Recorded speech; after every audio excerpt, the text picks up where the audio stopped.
नमस्कार। ओम नमो भगवते वासुदेवाय। ଆଜି ଆମେ ଶ୍ରୀମଦ୍ ଭଗବଦ୍ ଗୀତାର ଏକ ଅତ୍ୟନ୍ତ ମହତ୍ୱପୂର୍ଣ୍ଣ ଶ୍ଲୋକ ଉପରେ ଏକ ବିସ୍ତୃତ ଆଲୋଚନା କରିବାକୁ ଯାଉଛୁ। हाँ। ଏହା ହେଉଛି ଦ୍ୱିତୀୟ ଅଧ୍ୟାୟ ସାଂଖ୍ୟଯୋଗର 36ତମ ଶ୍ଲୋକ। ସାଂଖ୍ୟ ଯୋଗ ଯେଉଁଠି ଜ୍ଞାନ ମାର୍ଗ ଦ୍ୱାରା ଆତ୍ମତତ୍ତ୍ୱର ବିଶ୍ଳେଷଣ କରାଯାଇଛି। ଆଉ କର୍ମଯୋଗର ଭୂମିକା ବି ସ୍ଥାପନ କରାଯାଇଛି ସେଠି। ପ୍ରକୃତରେ ଏହି ଶ୍ଲୋକଟି ଅର୍ଜୁନଙ୍କ ମନର ଯୋଉ ଦ୍ୱନ୍ଦ୍ୱ ଥିଲା ତାହାକୁ ଦୂର କରିବା ପାଇଁ ଭଗବାନ ଶ୍ରୀକୃଷ୍ଣଙ୍କ ଯୁକ୍ତି ଭିତରେ ଗୋଟେ ବହୁତ ଗୁରୁତ୍ୱପୂର୍ଣ୍ଣ ସ୍ଥାନ ରଖେ। କେମିତି? ମାନେ ଏଠି ଭଗବାନ ଏକ ଅଲଗା ଦୃଷ୍ଟିକୋଣ ବ୍ୟବହାର କରିଛନ୍ତି ଯାହା ଅର୍ଜୁନଙ୍କ ଭଳି ଜଣେ ବୀର ପାଇଁ ମୋତେ ଲାଗୁଛି ଅତ୍ୟନ୍ତ ପ୍ରଭାବଶାଳୀ। ହଁ, କାରଣ ଅର୍ଜୁନ ତ ଯୁଦ୍ଧର ଭୟାବହତା ଆଉ ନିଜ ଲୋକଙ୍କ ପ୍ରତି ମୋହ ଯୋଗୁଁ ଟିକେ ପଛାଉଥିଲେ। ବିମୁଖ ହେଉଥିଲେ। ହଁ, ଯୁଦ୍ଧରୁ ବିମୁଖ ହେବାକୁ ଚାହୁଁଥିଲେ, କିନ୍ତୁ କୃଷ୍ଣ ଏଠାରେ ତାଙ୍କୁ ବୁଝାଉଛନ୍ତି ଯେ ଯୁଦ୍ଧ ନ କରିବାର ପରିଣାମ କ'ଣ ହେବ। ବିଶେଷ କରି ଶତ୍ରୁମାନଙ୍କ ଦୃଷ୍ଟିରେ କେତେ ଭୟଙ୍କର ହୋଇପାରେ ସେଇଟା। ଆଚ୍ଛା, ଏଇ ଶ୍ଲୋକର ଆଧ୍ୟାତ୍ମିକ ଆଉ ବ୍ୟବହାରିକ ଗଭୀରତା ବହୁତ ବେଶୀ।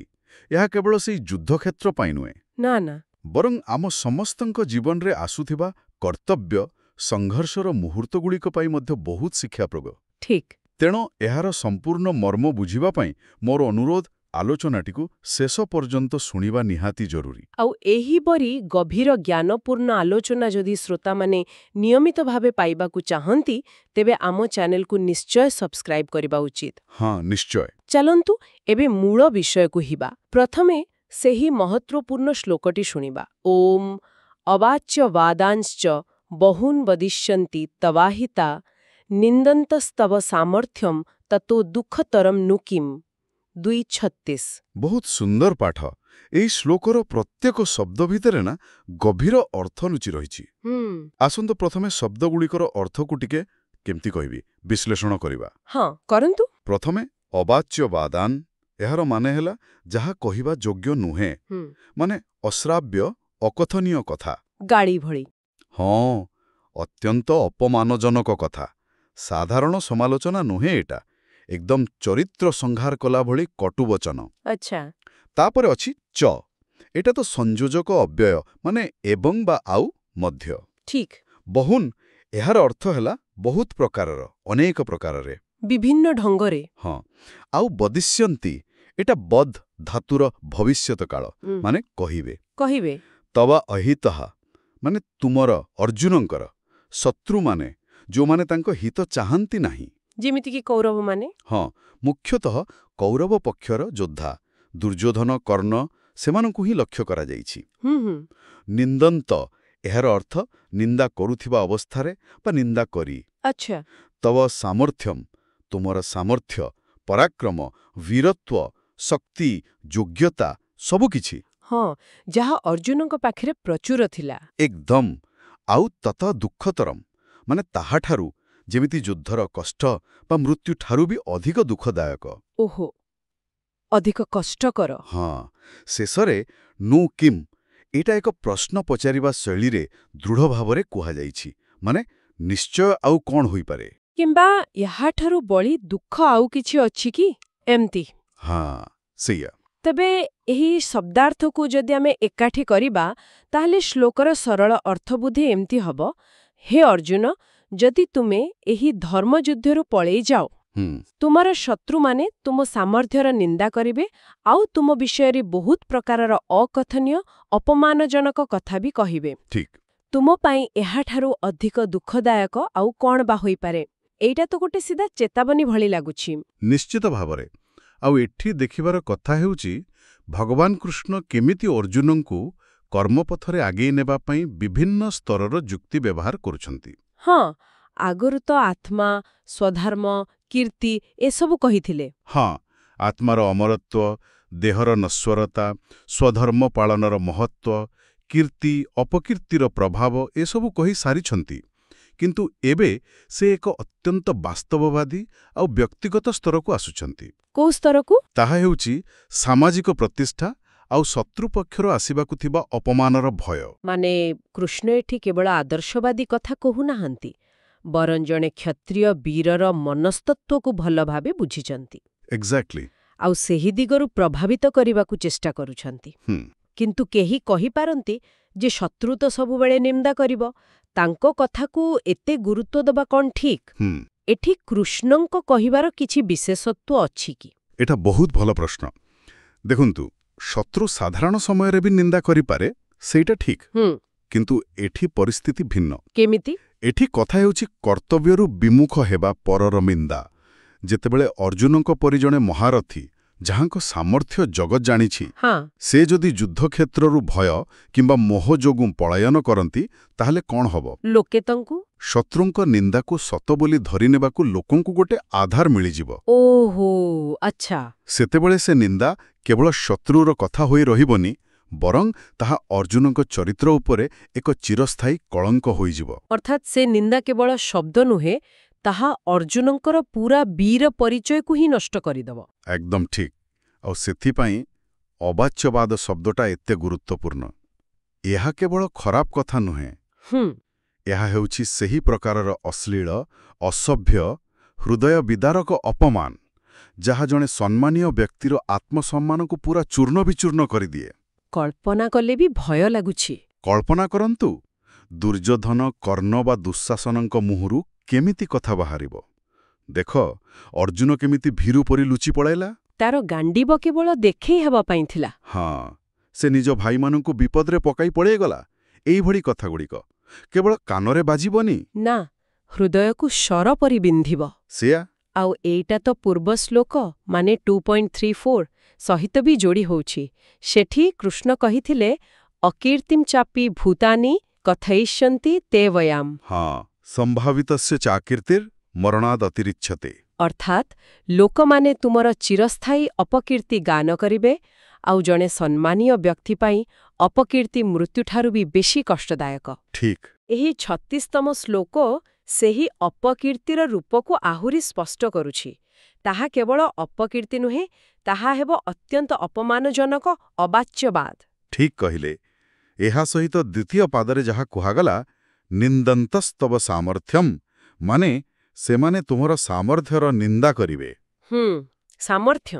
ଏଠାରେ ସାମର୍ଥ୍ୟ ଶବ୍ଦଟି ଉପରେ ଗୁରୁତ୍ୱ ଦେବା ଦରକାର। ଅର୍ଜୁନ କ'ଣ କେହି ସାଧାରଣ ଯୋଦ୍ଧା ଥିଲେ? ନା, ଆଦୌ ନୁହେଁ। ସେ ତ ସେତେବେଳର ଶ୍ରେଷ୍ଠ ଧନୁର୍ଦ୍ଧର ଥିଲେ। ଏକଦମ। ତାଙ୍କ ପାଖରେ ଦେବଦତ୍ତ ଗାଣ୍ଡିବ ଧନୁ ଥିଲା, ଅକ୍ଷୟ ତୁଣୀର ଥିଲା। ସେ କେବଳ ମଣିଷଙ୍କୁ ନୁହେଁ, ଦେବତାମାନଙ୍କୁ ବି ଯୁଦ୍ଧରେ ସନ୍ତୁଷ୍ଟ କରିଥିଲେ। ଆରେ ହଁ, ସ୍ୱୟଂ ଭଗବାନ ଶିବଙ୍କ ସହ ଯୁଦ୍ଧ କରି ତାଙ୍କୁ ପ୍ରସନ୍ନ କରିଥିଲେ। ଆଉ ତାଙ୍କଠାରୁ ପାଶୁପତାସ୍ତ୍ର ପାଇଥିଲେ, ଯାହାକି ସୃଷ୍ଟିର ଏକ ଅତ୍ୟନ୍ତ ଶକ୍ତିଶାଳୀ ଦିବ୍ୟାସ୍ତ୍ର। ଏହାର ଅର୍ଥ ତାଙ୍କ ସାମର୍ଥ୍ୟ ଉପରେ ତ କେହି ପ୍ରଶ୍ନ ଉଠାଇ ପାରିବେନି। ଭୀଷ୍ମ, ଦ୍ରୋଣ, କର୍ଣ୍ଣ ଏମାନଙ୍କୁ ଏକା ପରାସ୍ତ କରିବାର କ୍ଷମତା ଥିଲା, ଯାହା ସେ ବିରାଟ ଯୁଦ୍ଧରେ କରି ଦେଖେଇଥିଲେ ମଧ୍ୟ। ହଁ ତ, ଯଦି ଏପରି ଅସାଧାରଣ ସାମର୍ଥ୍ୟର ଅଧିକାରୀ ଯୁଦ୍ଧଭୂମିରୁ ପଳାୟନ କରନ୍ତି, ତେବେ ତାଙ୍କର ସବୁ ପୂର୍ବର ବୀରଗାଥା, ସବୁ ସମ୍ମାନ, ସବୁ ମିଛ ବୋଲି ଲାଗିବ। ଲୋକେ ସେ ହିଁ କହିବେ। ଲୋକ କହିବେ, ତାହେଲେ ଏତେ ଶକ୍ତି ଥାଇ ସେ ଲଢ଼ିଲେ ନାହିଁ କାହିଁକି? ନିଶ୍ଚୟ ତାଙ୍କ ସାମର୍ଥ୍ୟ କେବଳ ଗପ ଥିଲା, ସତ ନୁହେଁ। ଏହା ତାଙ୍କ ବର୍ତ୍ତମାନକୁ ତ କଳଙ୍କିତ କରିବ, ତାଙ୍କ ଅତୀତକୁ ବି ପ୍ରଶ୍ନ ଭିତରକୁ ଟାଣି ଆଣିବ। ଆଉ ଜଣେ ବୀର ପାଇଁ ନିଜ ସାମର୍ଥ୍ୟ ଉପରେ ଏମିତି ପ୍ରଶ୍ନ ଉଠିବା, ଏହାଠୁ ବଡ଼ ଅପମାନ କିଛି ନାହିଁ। ଏଠି ପୁରାଣରୁ କିଛି ଉଦାହରଣ ମନକୁ ଆସୁଛି। ଯେମିତି ରାବଣ ବହୁତ ଶକ୍ତିଶାଳୀ ଥିଲେ, ବ୍ରହ୍ମାଙ୍କର ବର ପାଇଥିଲେ, ଅନେକ ଦେବତାଙ୍କୁ ହରାଇଥିଲେ, କିନ୍ତୁ ଶକ୍ତିର ଅହଙ୍କାର ଆଉ ଅଧର୍ମ ପାଇଁ ଆଜି ତାଙ୍କର ପରିଚୟ ଜଣେ ଖଳନାୟକର। ଠିକ୍। ଆଉ ଅନ୍ୟପଟେ ଦେଖନ୍ତୁ ଅଭିମନ୍ୟୁଙ୍କୁ, ଯୁଦ୍ଧରେ ହାରିଗଲେ, ପ୍ରାଣ ବି ଗଲା, କିନ୍ତୁ ଚକ୍ରବ୍ୟୁହ ଭିତରେ ଏକାକୀ 7 ମହାରଥୀଙ୍କ ସହ ଯେଉଁ ଅଦମ୍ୟ ସାହସ ଦେଖାଇଲେ, ସେହି ବୀରତ୍ୱ ତାଙ୍କୁ ଚିରକାଳ ପାଇଁ ଅମର କରିଦେଲା। ତାଙ୍କ ହାରିବାଟା ବି ଗୋଟେ ଗୌରବଗାଥା ପାଲଟିଗଲା। ଏହା ହିଁ ହେଉଛି ମୂଳ କଥା। ଯୁଦ୍ଧରେ ମୃତ୍ୟୁ ହେଲେ ବୀରଗତି ମିଳେ, କୀର୍ତ୍ତି ବଢ଼େ, କିନ୍ତୁ କର୍ତ୍ତବ୍ୟରୁ ପଳାୟନ କରେ ଯେଉଁ ଅପମାନ ଆଉ ଅପକୀର୍ତ୍ତି ମିଳେ, ତାହା ଜୀବନ ଥିବା ଯାଏ, ଏପରିକି ମଲା ପରେ ବି ପିଛା ଛାଡ଼େନି। ଭାବନ୍ତୁ ତ, ଯଦି ଅର୍ଜୁନ ସେଦିନ ଯୁଦ୍ଧ ନ କରିଥାନ୍ତେ, ଇତିହାସ ତାଙ୍କୁ କ'ଣ ମହାନ ଯୋଦ୍ଧା କହିଥାନ୍ତା? ନା, ବରଂ ପଳାତକ ବୋଲି କହିଥାନ୍ତା। ଏହି କଳ୍ପନାଟା ହିଁ ଅର୍ଜୁନଙ୍କ ଭଳି ବ୍ୟକ୍ତି ପାଇଁ ଅସହ୍ୟ। ସେଥିପାଇଁ ଶ୍ରୀକୃଷ୍ଣ ଦୃଢ଼ ଭାବରେ ପଚାରୁଛନ୍ତି, ତତ ଦୁଃଖତରମ୍ ନୁ କିମ୍? ଏହାଠାରୁ ବଡ଼ ଦୁଃଖ ଆଉ କ'ଣ ହୋଇପାରେ, ଅଛି କି? ନା, ଏ ଯୋଉ ତର୍କ କୃଷ୍ଣ ଦେଉଛନ୍ତି, ଏଇଟା କ'ଣ କେବଳ ମହାଭାରତ ସମୟ ପାଇଁ ଥିଲା ନା ଆଜି ବି ଏହାର କିଛି ପ୍ରାସଙ୍ଗିକତା ଅଛି? ନା ନା, ନିଶ୍ଚିତ ଭାବରେ ଅଛି, ଆଉ ତାହା ବହୁତ ଗଭୀର। କେମିତି? ଦେଖନ୍ତୁ, ପ୍ରତ୍ୟେକ ମଣିଷ ଜୀବନରେ ଏମିତି ମୁହୂର୍ତ୍ତ ଆସେ ଯେତେବେଳେ ତାକୁ କୌଣସି କଠିନ କର୍ତ୍ତବ୍ୟର ସାମ୍ନା କରିବାକୁ ପଡ଼େ, କୌଣସି ବଡ଼ ଚ୍ୟାଲେଞ୍ଜକୁ ସ୍ୱୀକାର କରିବାକୁ ପଡ଼େ। ହଁ, ଆସେ ତ।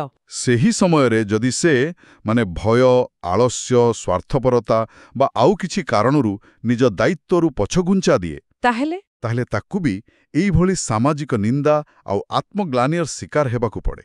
ଗୋଟେ ଉଦାହରଣ ଦେଇପାରିବେ? ହଁ, ଯେମିତି ଜଣେ ଡାକ୍ତର ଯଦି ରୋଗୀର ଗୁରୁତର ଅବସ୍ଥା ଦେଖି ନିଜ ଅସୁବିଧା ବା ଭୟ ପାଇଁ ଚିକିତ୍ସା କରିବାକୁ ମନା କରିଦିଏ, କିମ୍ବା ଜଣେ ଅଗ୍ନିଶମ କର୍ମଚାରୀ ନିଆଁର ଭୟାବହତା ଦେଖି ପଛେଇ ଯାଏ, ହଁ, ତେବେ ସେମାନଙ୍କର ସାମର୍ଥ୍ୟ ଆଉ କର୍ତ୍ତବ୍ୟନିଷ୍ଠା ଉପରେ ପ୍ରଶ୍ନ ଉଠିବ ନା ନାହିଁ? ଅବଶ୍ୟ ଉଠିବ।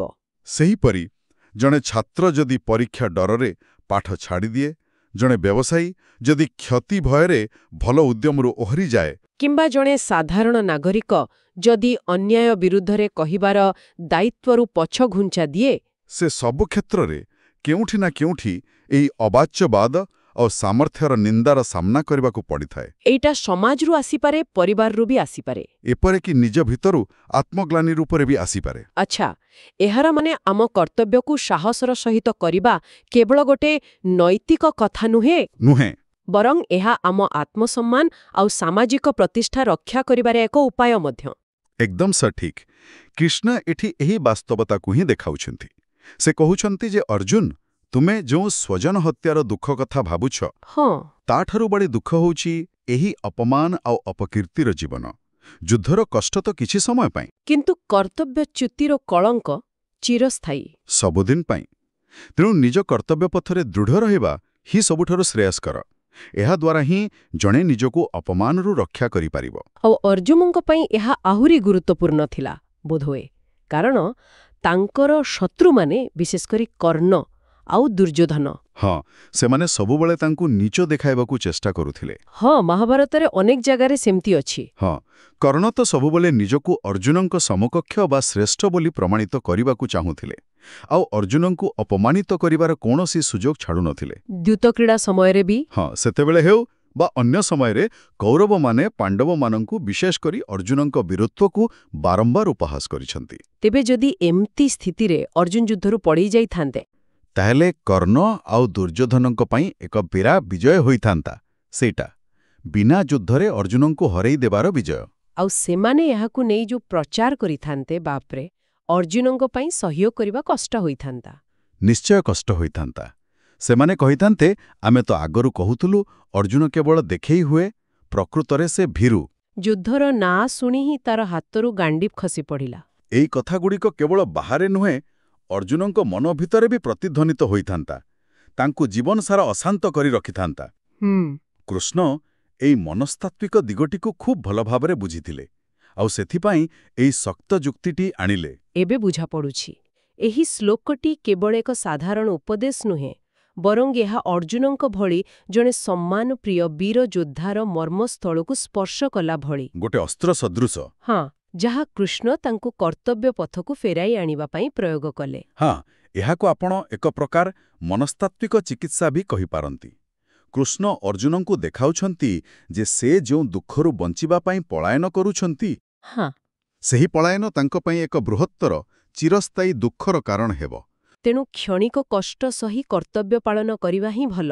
ହଁ, ସେଇଟା ହିଁ ଦୀର୍ଘକାଳୀନ ସୁଖ ଆଉ ସମ୍ମାନର ମାର୍ଗ। ତେବେ ଏହି ସମଗ୍ର ଆଲୋଚନାର ସାରାଂଶ କ'ଣ ହେଲା? ମୁଖ୍ୟ ଶିକ୍ଷା କ'ଣ? ମୁଖ୍ୟ ଶିକ୍ଷାଟି ହେଉଛି, ଜଣେ ସାମାନ୍ୟ ବ୍ୟକ୍ତି ପାଇଁ, ବିଶେଷ କରି ଯେଉଁମାନେ କୌଣସି ଦାୟିତ୍ୱ ବା କ୍ଷମତାରେ ଅଛନ୍ତି, ସେମାନଙ୍କ ପାଇଁ କର୍ତ୍ତବ୍ୟ ପଥରୁ ବିଚ୍ୟୁତ ହେବା, ବିଶେଷତଃ ଭୟ କିମ୍ବା ଦୁର୍ବଳତା କାରଣରୁ ବହୁତ ଅପମାନଜନକ ପରିଣାମ ଆଣିଦିଏ। ଆଉ ଶତ୍ରୁମାନେ ବା ବିରୋଧୀମାନେ ଏହାର ସୁଯୋଗ ନିଅନ୍ତି? ହଁ, ସେମାନେ ଏହି ଦୁର୍ବଳତାର ସୁଯୋଗ ନେଇ କେବଳ ସାମର୍ଥ୍ୟର ନିନ୍ଦା କରନ୍ତି ନାହିଁ, ବରଂ ଏପରି ଅକଥନୀୟ କଟୁ ବାକ୍ୟ ପ୍ରୟୋଗ କରନ୍ତି, ଯାହା ମୃତ୍ୟୁଠାରୁ ମଧ୍ୟ ଅଧିକ କଷ୍ଟକର ଲାଗେ। ହଁ, ଅନୁଭୂତ ହୁଏ। ଏବଂ ଏଥିରୁ ବଞ୍ଚିବାର ଉପାୟ? ଏଥିରୁ ବଞ୍ଚିବାର ଏକମାତ୍ର ଗୌରବପୂର୍ଣ୍ଣ ଉପାୟ ହେଉଛି ସାହସ ଆଉ ଦୃଢ଼ତାର ସହିତ ନିଜର ନିର୍ଦ୍ଧାରିତ ଧର୍ମ ବା କର୍ତ୍ତବ୍ୟକୁ ପାଳନ କରିବା। ପରିସ୍ଥିତି ଯେତେ କଠିନ ହେଲେ ବି? ହଁ, ଯେତେ ବି କଠିନ ହେଉନା କାହିଁକି, ନିଜ ଦାୟିତ୍ୱରୁ ମୋହ ନ ଫେରାଇ ତାର ସାମ୍ନା କରିବା ହିଁ ପ୍ରକୃତ ବୀରତ୍ୱ। ଆଉ ଏହା ହିଁ ଆମକୁ ସବୁ ପ୍ରକାର ନିନ୍ଦା ଓ ଅପମାନରୁ ରକ୍ଷା କରେ। ଏକଦମ ଆମର କର୍ତ୍ତବ୍ୟ ପରାୟଣତା ହିଁ ଆମର ସବୁଠୁ ବଡ଼ ରକ୍ଷା କବଚ। ବାସ୍ତବିକ ଏକ ଗଭୀର ଏବଂ ଚିରନ୍ତନ ଶିକ୍ଷା। ଆଶା କରୁଛୁ ଶ୍ରୀମଦ୍ ଭଗବଦ୍ ଗୀତାର ଏହି ମହାନ ଶ୍ଲୋକ ଉପରେ ଆମର ଏହି ବିସ୍ତୃତ ଆଲୋଚନା ଶ୍ରୋତାମାନଙ୍କୁ ନିଶ୍ଚୟ ସାହାଯ୍ୟ କରିଥିବ। ହଁ, ଏହାର ଅର୍ଥ ଗଭୀରତା ଏବଂ ଜୀବନରେ ଏହାର ପ୍ରାସଙ୍ଗିକତାକୁ ଅନୁଭବ କରିବାରେ ସାହାଯ୍ୟ କରିଥିବା ବୋଲି ମୋର ବିଶ୍ୱାସ। ଯଦି ଏହି ଆଲୋଚନା ପ୍ରେରଣାଦାୟକ ଲାଗିଲା ଏବଂ କିଛି ମୂଲ୍ୟବାନ ଶିକ୍ଷା ମିଳିଲା ବୋଲି ଅନୁଭବ ହେଉଛି, ତେବେ ଏହାକୁ ନିଶ୍ଚୟ ଲାଇକ୍ କରନ୍ତୁ ଆଉ ଏହାକୁ ଅନ୍ୟ ଜିଜ୍ଞାସୁ ବ୍ୟକ୍ତିମାନଙ୍କ ସହିତ, ବନ୍ଧୁ ପରିଜନଙ୍କ ସହିତ ସେୟାର କରନ୍ତୁ। ହଁ, ଯାହାଦ୍ୱାରା ସେମାନେ ମଧ୍ୟ ଗୀତାର ଏହି ଅମୃତମୟ ଜ୍ଞାନରୁ କିଛି ଲାଭ ପାଇପାରିବେ। ଏହି ଜ୍ଞାନର ପ୍ରସାର କରିବା ବି ଗୋଟେ ପୁଣ୍ୟ କାର୍ଯ୍ୟ। ଏହାଦ୍ୱାରା ଭଗବାନ ଶ୍ରୀକୃଷ୍ଣଙ୍କ ଅପାର କୃପା ଓ ଆଶୀର୍ବାଦ ନିଶ୍ଚୟ ମିଳିବ। ଏବଂ ନିଜର ଭକ୍ତି ଓ ଶ୍ରଦ୍ଧା ପ୍ରକାଶ କରିବା ପାଇଁ କମେଣ୍ଟ ବକ୍ସରେ ଓମ୍ ନମୋ ଭଗବତେ ବାସୁଦେବାୟ କିମ୍ବା ଆମ ପ୍ରିୟ ପ୍ରଭୁ ଜୟ ଜଗନ୍ନାଥ ଲେଖିବାକୁ ଅନୁରୋଧ।